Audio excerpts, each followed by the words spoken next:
SDA's stand on the CPF is very simple. We were promised that this hard-earned money will be returned to all Singaporeans at the age 55.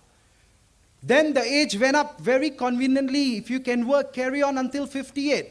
You can work, go on 60, go to 62, go on to 65. Now they are saying 67. A day may come. Some Singaporeans are telling me, Palji, I may never ever stop working because I may be expected to keep working all the way.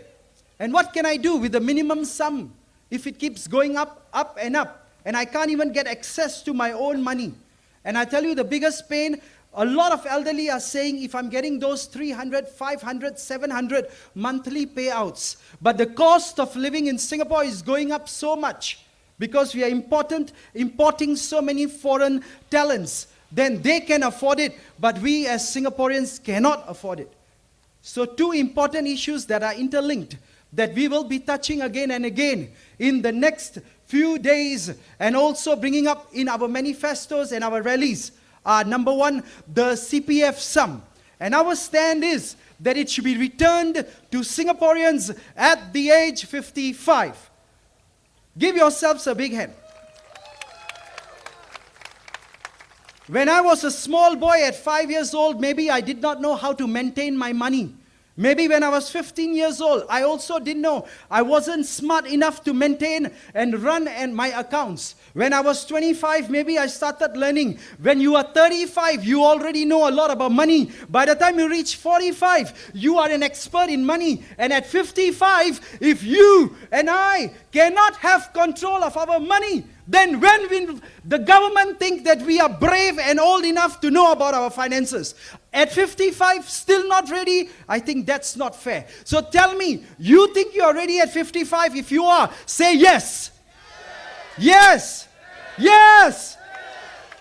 That's why you see everywhere big posters by the outgoing government. We may not have so much money for big posters like that, but our small posters in all 4 languages make it very clear. Return our CPF at 55. Return our CPF at 55. And that's what we want. Say yes. Now hold on a second. Some people say, what if the government gives the money out? Then we also got 2 new casinos. Many Singaporeans may just go there and finish the money before we know they have got nothing else left to sustain their old age. That's a very fair rebuttal. Is that fair? So SDA, I heard no more than yes.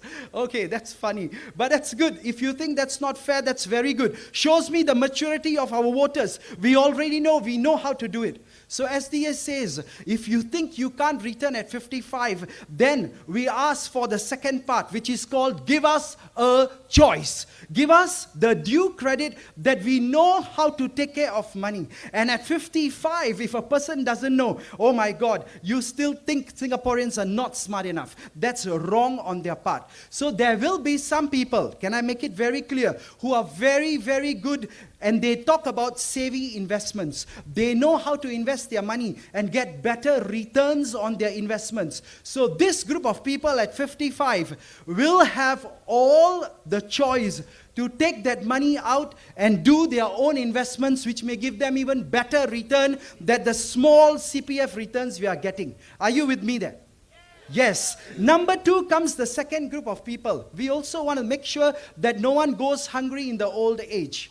So the second group of people is where we have counselors, maybe on a national level, who actually check the ability of that individual to say, sir, are you already savvy enough to make sure that you don't lose that money?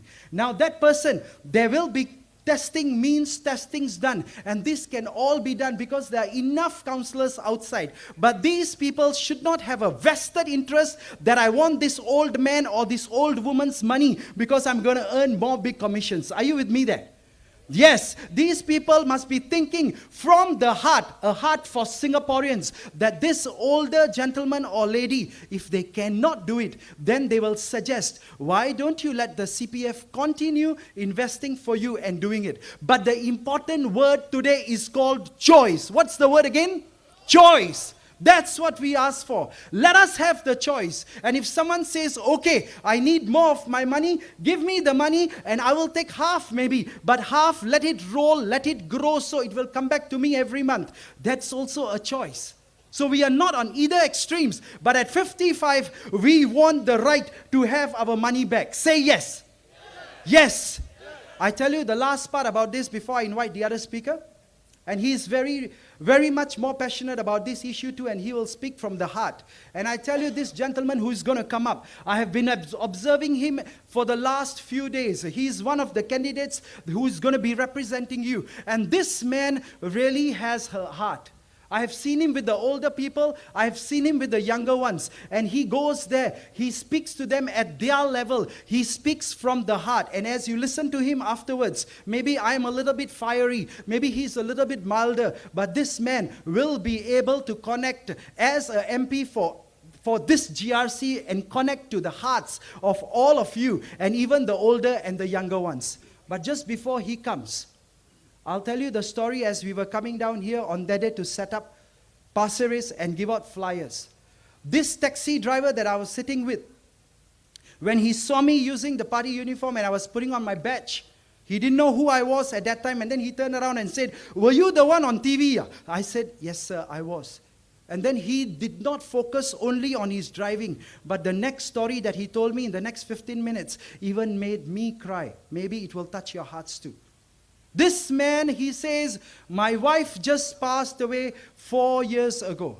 Mr. Singh, 4 years ago. And I said, I'm so sorry to hear that. I'm very, very sad for you too. He said, that is not the sad part.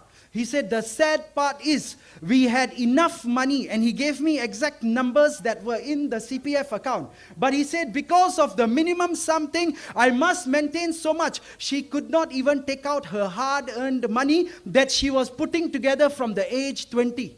He said, my family is not very rich. We are middle class. Every dollar was so important. And she was ill. I used as much money as I could from the MediShield, as much money I could for the medicines, but I needed still more money. And I thought to myself, and I said, oh, if you had that extra money and the minimum sum wasn't there, you could have given her better medical treatment. And he said something, looking through the mirrors, looked at my eyes and said, you know, Mr. Singh, maybe not just the medicine. I tell you why I'm so sad.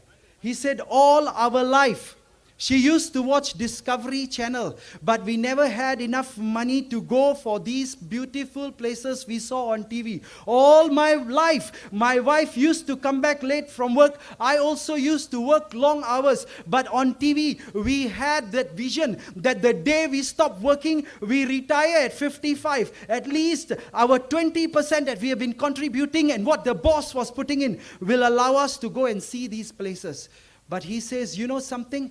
Because of the minimum sum rising, that money could not be touched. She was so ill. I went to the same MPs that you are going to be replacing. And then I looked at him through the mirror and said, say again?